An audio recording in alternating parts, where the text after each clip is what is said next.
Hey everybody, what is going on? I hope you guys are all doing well, and welcome to another tutorial video. In this video, I'm going to be explaining to you guys how you can connect Outlook to HubSpot, so let's get right into it. Now, as you can see, currently I'm on my dashboard, and as you can see, you can select your plan to send tracked emails. You can use Outlook or Gmail.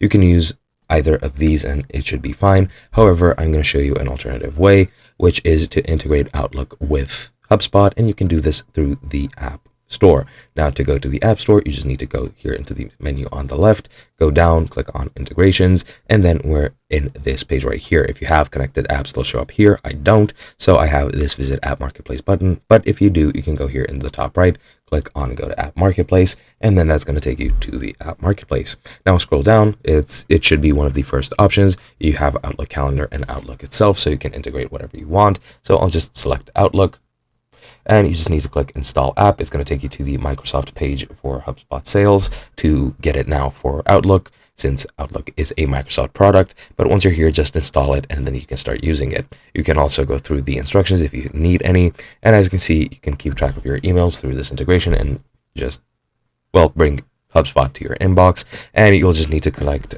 or allow emails to be accessed for email events and vice versa, and that should be pretty much it. It is as easy as that. It completely depends on what you want. As I mentioned, you can go to your dashboard if you're just setting up your HubSpot account and click here, and it should install give you the option to install the HubSpot add-in. However, if you're not here, you can just go to the store. If you've already connected Gmail, for example, go to the store, just connect everything, and that's pretty much it. Hope you guys enjoyed, and I'll be seeing you guys in another video.